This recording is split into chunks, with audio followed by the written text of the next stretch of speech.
T-minus 1 minute and counting. Hello.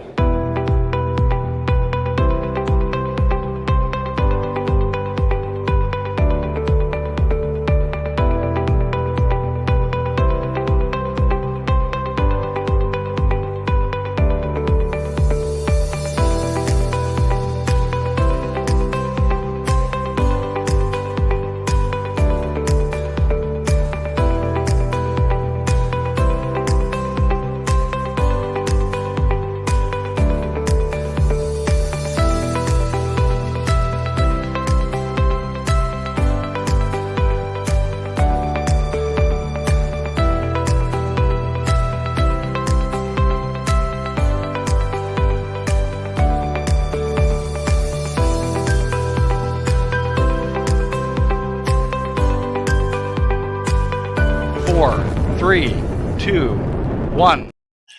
Hello, everybody. I'm afraid you've only got 50% of the team as usual. Ian's obviously away in Santiago, I think, at the moment, isn't he? In Chile. That's right. Yes. So he's actually having some holiday. Though we will see him tomorrow night on the regular live stream. Johnny is busy somewhere on the motorway somewhere, so couldn't make it. So it's just Dave and I to keep you occupied. Dave, how are you doing? Well, I'm doing okay, apart from the fact I've got an absolutely stinking cold. Yeah, boxes I'm on the kitchen roll now.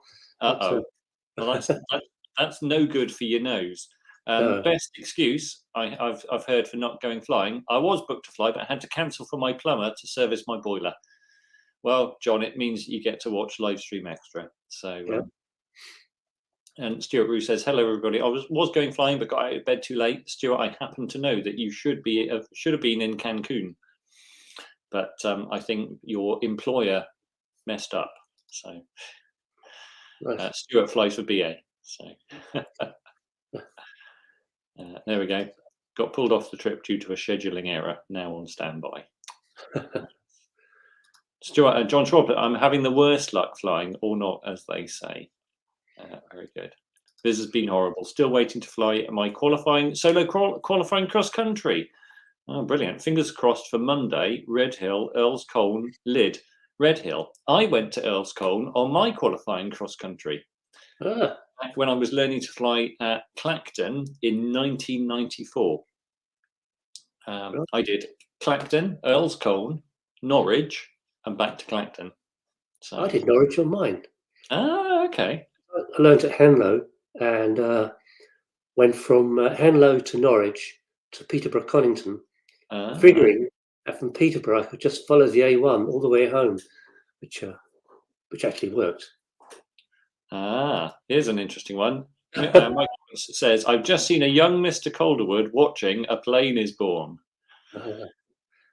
I've still got a copy of that, actually. It's a video. And that was, I think I'm right in saying, that was the series with the vet who built a variety of things, wasn't he? He did a Land Rover and he did a car and something else, and then did a Europa. Well, ostensibly built a Europa, didn't actually build a Europa. The aeroplane flew like 7 years later or something. Mm-hmm. Yeah, that was, and that video series must be from 2000, maybe 2001, something like that. So Mark Evans, there we go. Mark Evans. Yeah, well, it looks like everyone did I did Norwich for mine, from Andrewsfield. Wow, there we go. Yeah. Annabelle C says, I've spent all my flying vouchers. Annabelle, if you do insist on going flying in a Mustang, none of us have any sympathy for you. So there we go. There we go. Europa is now based. So the Plane is Born Europa is now based at Deanland. Colin Elder reminds us he also did a rotorway. Was it a Chopper is Born? Probably. Yeah, it was brilliant. Though the one in the show never actually flew. I think what they did was they got one of the company demonstrators and pretended that they'd finished marks. So in the greatest scheme of pulling the wool over viewers' eyes. So Mike says, I got it on DVD in 2004 for Christmas. I was 10 at the time. Well, that makes Fantastic. Very, very good. Guy Hooper says, I'm also waiting for a weather window for my qualifying cross country. All set up yesterday. It was quite a nice day yesterday. Yeah. Though it took ages to clear. I was going to fly to Western because I had to go and do some LAA stuff, but it didn't clear at all my end for ages. So I jumped in the car, and it was probably 2:00 before it was half decent up there. But then the rest of the afternoon was really nice. Anyway, he said, quick PPR call, 25 knot crosswind at the second airfield. Better to know before. Definitely. Definitely. Yeah. Yeah, you don't need that. No, you don't. Are you allowed to use Sky Demon on a qualifying cross country these days? I believe you can have it running on a tablet in the background. However, you can't use it as your primary nav source. You have to plan your flight in the old, in the normal methods, using a sextant and star triangulation and Galileo as your nav planner. So, no, we haven't. There we go. Yes, it's for gross error checks. Right. Very good. In reality, what we should have is a PPL that's modern and up to date and takes into account the fact the software is available and teaches you how to use it from the start. Particularly since the CAA recommends it in their airspace infringement advice. Yep. Yeah. Oh, Kat Burton, the voice of knowledge. Qualifying cross countries can be entirely Sky Demon.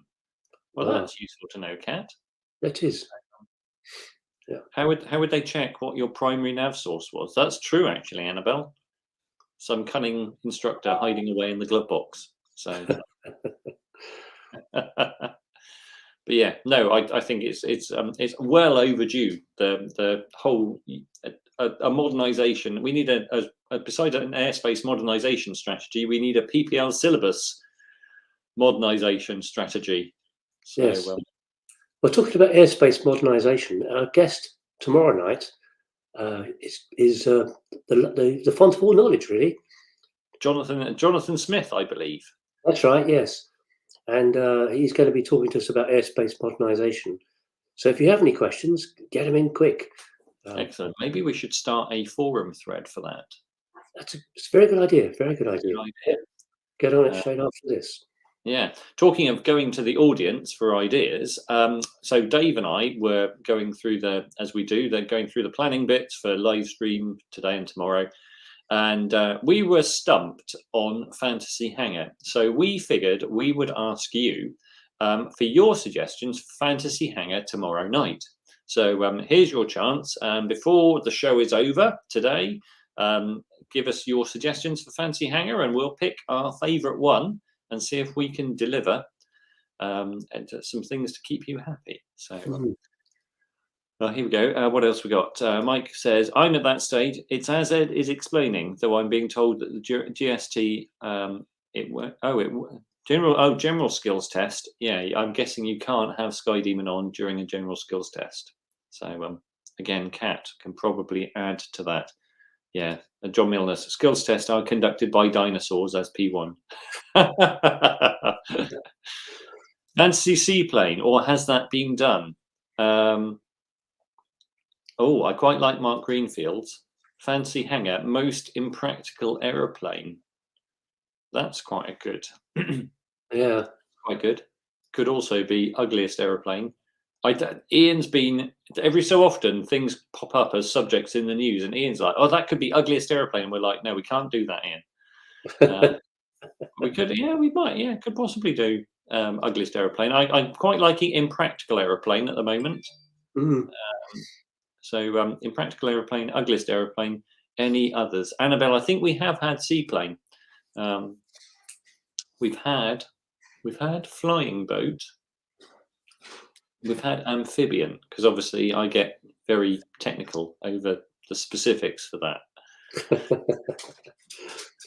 Don't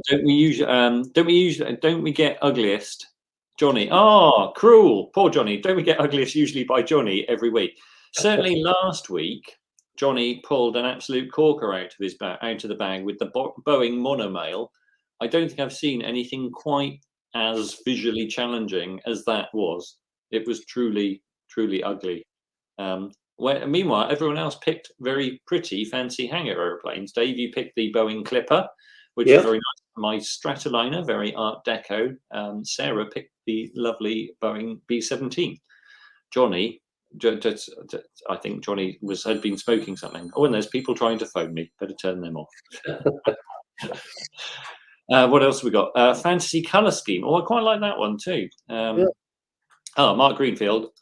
Like best paint scheme, obviously ultimate high extra 300. Mark, that's like a small child has coloured in your aeroplane with a big red marker.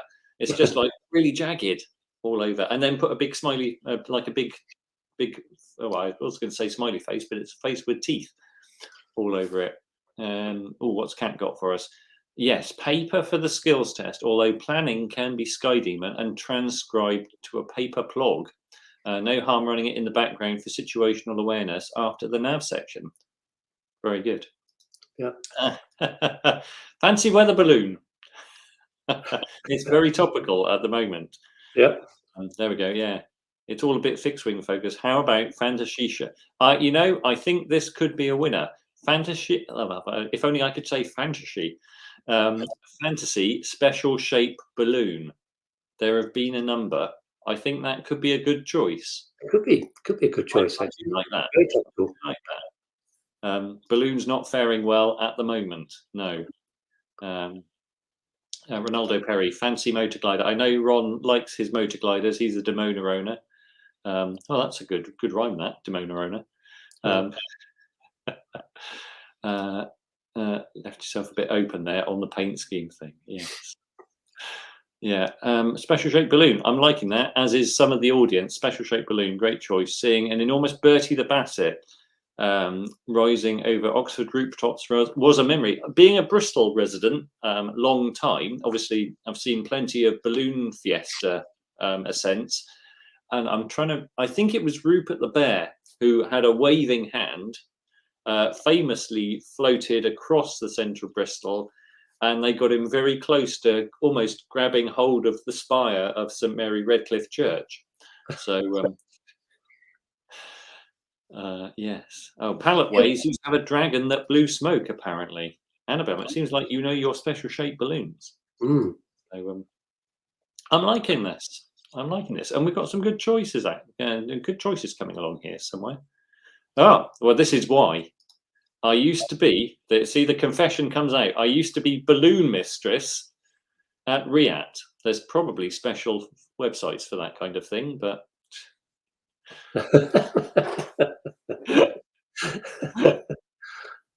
Dave White, you're going to have to tell us, Dave, what do Rupert the Bear and Winnie the Pooh have in common? I don't know. Well, Winnie the Bear was gripping a balloon, wasn't he, out of a tree? But possibly, yes. I'm more intrigued to know who Winnie the Bear is. Winnie the Pooh. Yes. Same middle name. Okay. It would appear both. Put Dave White and Paul Sengupta know that. Crispin Horsfield, I'm guessing more words to follow. But... so what else have we got coming up tomorrow night? Obviously, we've got a bunch of news. There's an update on the Continental engines issue, I think, isn't there? Yeah, they've issued a mandatory service bulletin now, which it describes, it's basically about a counterweight in the crankshaft, which apparently on some models has not been pinned in properly. So it's not so much anything's actually gone wrong. They just need to just inspect. But as you were saying, Ed, it's quite a big inspection to do this. Three cylinders off one side. And I know some of the big names in engines, people like Mike Bush, are very critical. You know, they say a situation where you take all the cylinders off one side of the engine has all sorts of implications for torque loading through the case. You can potentially have shift in bearings and things like that. So you need to be really careful. So interestingly, I saw in the Continental Service Bulletin, it said if your engine's older than 200 hours, don't worry about the service bulletin, because otherwise, you know, because we think the weights would have come off by then. Yes, reassuring, isn't it? as Dave White says. What about the more than 200 hours? It's all right. Yes. John Park, what about favourite hanger? We have done a fantasy hanger in the past. Mike Roberts says, are Cirrus paying for it? Well, it's not really Cirrus's thing. This is obviously going to be, it's whatever gets decided. I'm guessing that will fall to Continental. Different manufacturers have different warranty standards. Obviously, I think Continental's warranty is 2 years. Cirrus, I think, have quite a market-leading 7 years. Sorry, 5 years.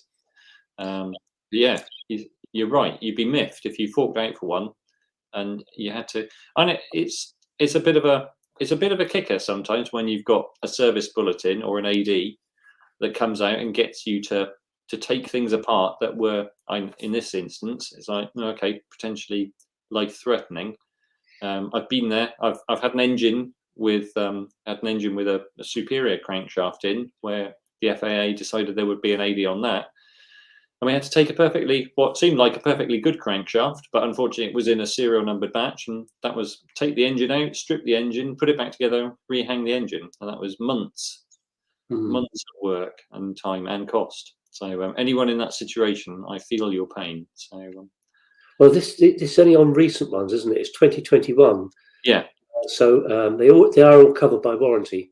So, yeah. Dave White, the new owner of my RV8, says what you need is for the previous owners to sort all that out for you. Yeah, so that you just have a nice sorted aeroplane. So yeah, definitely. What else is in the news, Dave? Well, interestingly, a British microlight manufacturer, Delta Exodus, they make something called the Delta Jet 500 Rapide, longest name of any microlight ever.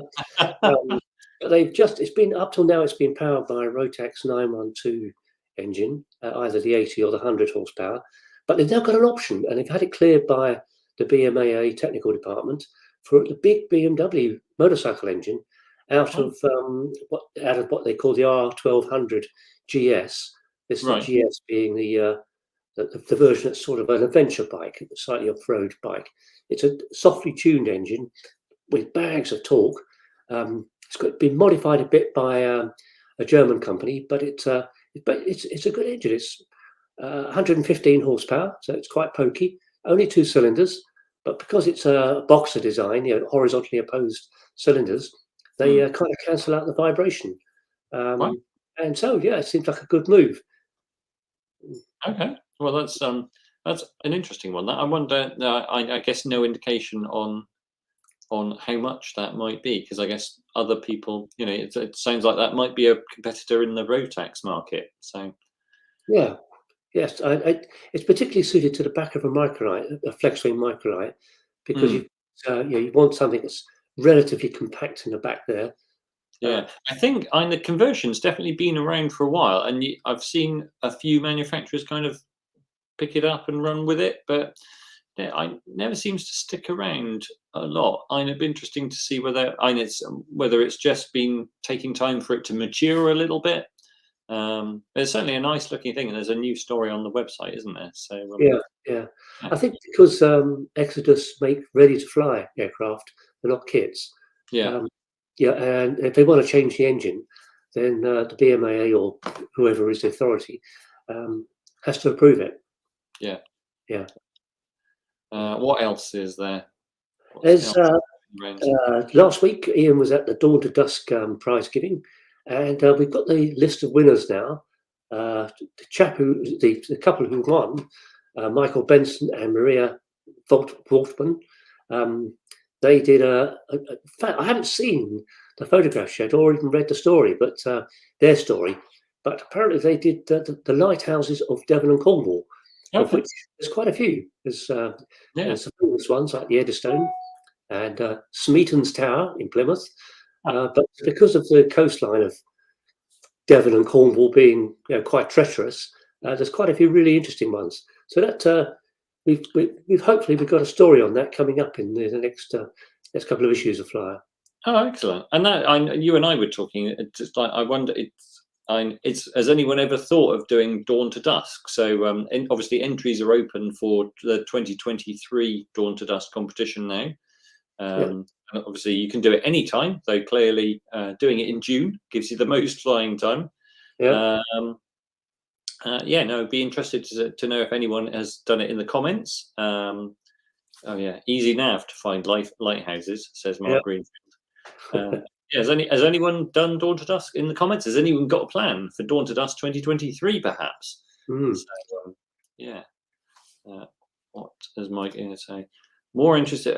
That's true. Yeah. So Yamaha, and this engine was. I saw this mounted on an RV7, RV6, RV9. Can't remember. Oh, it was on an RV9. There was a Yamaha with a gearbox made by a company called Skytrax.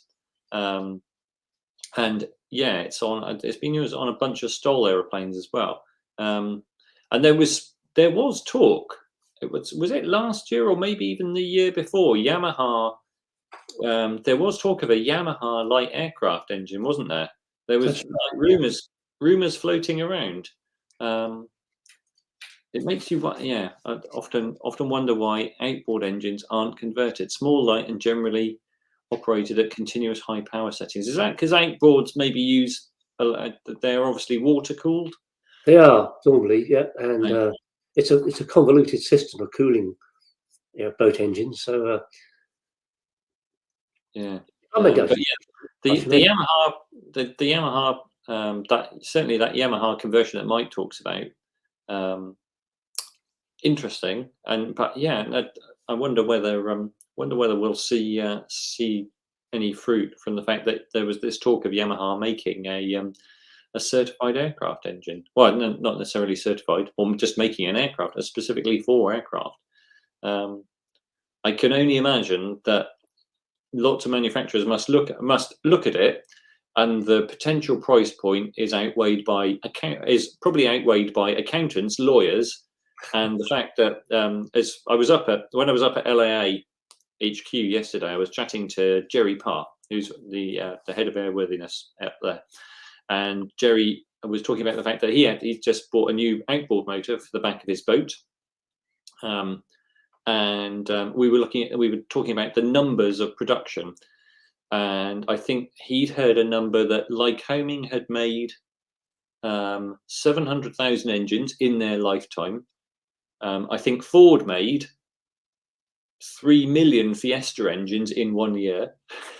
So it's all these huge economies of scale that just, I think, never, even if one of the big motor manufacturers was to go, aircraft engines, we can have 6 times the sticker price on that. They still go, oh no. I'm sure the lawyers come along and go, no, we don't want to get involved with that. And I think we've seen examples in the past where Honda, Honda were rumored to have had an aircraft engine. I think Lexus had one as well. I know Lexus had one. So yeah, what's Annabelle saying about? So Annabelle said, I did Dawn to Dusk a few years ago. I came joint third and won the long distance medal. That was 2003. I've been planning to take part again for the last few years, but life, maybe this year. Perhaps could that be one of your Fly 2023 challenges? Annabelle. On the rounds looking thing. Yeah. I think there's the Yamaha engine you're talking about, Mike. Is that on the Just Highlander that it's campaigned in the STOL competitions by I can't think of his name, but it's yellow and blue, and it takes off in like no space. Well, that's interesting. Nick Allen says the Fregato Fregato motor glider has a converted Honda outboard. I didn't know that. Interesting. Atco 10W says came joint third this year with long distance medal. Entry for 2023 already planned and hope to do better. Ian Seeger suggested more chocolate bribes for the judges might help. Derek, it's you. I thought that Derek Pake flew his RV8 on a Dawn to Dusk to fly over as many Scottish Munros, which are small mountains. I hope I've got that right if I remember it correctly. And it was we featured it in LA Mag. So if you remember, you probably read about that. That will be that would, yeah. Well, good luck for 2023, Derek. And I can't believe Ian will accept a bribe, but you never know. Chris Winch, Porsche, of course. Porsche famously made their aircraft motor, which Mark Hales, who writes a column for us occasionally, Mark actually has quite a lot of experience with that motor. He's flown a Robin, because Robin and Mooney both fitted their airplanes with a Porsche for a while. Porsche eventually managed to try and buy them all back. There's still a few flying with them, but apparently it was a tremendous aeroplane. Sorry, a tremendous engine. So what else we got? The Dingbat had a Ford train motor. Okay. Yeah, Colin Doherty. Porsche actually bought their engined aircraft back to scrap them. I think they offered people a Lycoming IO 540 or similar. That they would pay for that just so that you would return the engine. Dave White reminds us, Champ, Nick Orchard of Livestream viewer is also a Dawn to Dusk champ, and I know she was in the she won the Bonnie Trophy this year in the 2022 awards. Engines, surely fuel ones are being phased out for electric. Well, I touched on it a little bit in Livestream Extra and Livestream last week, and there's all this talk of electric power plants and people coming up with unique engines and unique airframe solutions. I still wonder, and a few people have been emailing me about this, but it's the whole, is no one designing a power plant that goes on the same mounts as a Lycoming or a Continental and fits in the same form factor to the same weight? Because you go and puts the propeller in the same spot critically. I think do you remember there was someone at Aero last year with a hybrid prototype that we saw in one of the B halls. I think it was something like Xeros, and they were looking for funding, but they were proposing a motor that went in it's kind of a similar layout to a Lycoming. Possibly you don't know. Okay. Munros are the 3,000-foot Scottish peaks. Another 1,100 nautical mile RV8 Odyssey planned, but not in Scotland.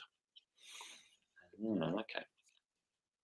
Mark Albury, thank you. Steve Henry is the name. If you haven't watched a video of Steve Henry taking off or landing, Google him or go and look on YouTube for videos of him flying, because it is quite astonishing. And the engine, because I know he uses, he's got a Yamaha engine running through a gearbox, and that he also feeds nitrous to, and it turns at some crazy RPM. So I think he takes off at something like 9,000 RPM. It's quite mad. Right. Yeah. At least for Rotax. Yes, lease for a Rotax. I spoke, I spoke with a chap from a Slovakian company called Flux Aviation. Their power plant is designed to be a drop-in replacement for a 912. Mike, is this going to be an electric power plant? Same mount, same kind of propeller location? So I could look those up afterwards. Yeah, that is interesting. Cool. Well, right. What else we got? We've got a little bit about an update on the. We called it here Sonic's Ugly Wing. I'm sure that's not right, really. This is the Sonic's High Wing, which was a news story back in 2021, wasn't it? When Sonic's said, "Hey, we're going to do a high wing aeroplane," which surprised us. Looks a bit like a Whitman Tailwind, and they've come out with more design details. Clearly, it's not been a priority because it's taken 2 years, and I guess they've been working on their 2-seat jet. Whether or not, who knows if there's going to be market, a big demand for a high wing Sonex. It's quite a small high wing Sonex, because I think if you walk up to it, even though it's high wing, your eye line is still kind of level or above the wing, isn't it? So yeah, looking it's at not a big aircraft like the vans. Not like the RV15, which also Vans also gave a design update on that. EAA had a home builders week a few weeks ago, and talked about the fact that they're everything they've learned from their engineering prototype. They're going to the next aeroplane that will hopefully appear probably in time for Oshkosh will be slightly longer. The wing's going to move back a tiny bit. Wing stays the same essentially. Engine moves down and forwards a little bit, so there's a bit of rejiggery here, and it's definitely going to be just 2 seats. So Ian and I speculate whether that means the RV16, that leaves space for the RV16 to be a 4-place high wing aeroplane. So who knows? What do I have here? Yeah, he said all electric and designed to fit in the 912 ring mount. Well, that is interesting. I hope they go to, well, hopefully they're the kind of people who might go to Friedrichshafen and we can find them. Yeah. No cow changes. We'll have to ask. Yeah. Aerobatic, the Sonex, that is. And I think Sonex is still intending the high wing to be aerobatic, aren't they? They are. Yeah. And it's a curious little aeroplane. As the Sonex is marketed as being kind of simple to build, small, economic. And there's a few flying here, but it's never really had kind of big market impact. So, yeah. Anyway, well, I think so. Fancy hangar. Are we saying we're going to go with fantasy special shape balloon? Yes, I think so. Sounds like a good idea. That's it. Yes. Yeah. Because we need something to fly. I think you're going to need a special shaped balloon to avoid getting shot down now, aren't you? It's like, because if you're just a regular balloon cruising along in the flight levels, you're a bit of a threat now. So yeah, we'll definitely go. So thank you for your suggestion, Annabelle. I think was that Annabelle's suggestion? I'm trying to remember now. Anyway, but yeah, we will go for fantasy special shaped balloon. Yeah, we can have a lot of fun with that. Yeah, definitely. Good. Right. Okay. Well, I guess all that remains is to say we'll see you tomorrow at 7:30. And there will be, we guarantee there'll be 50% more people than there is here. So it was, there we go, it was. You're welcome. Thanks, Annabelle. And so we will see you tomorrow at 7:30. And yeah, thanks for keeping us company. Right. Cheerio all. Cheerio. Bye-bye. Bye. Oh, I'll find the button. There we go.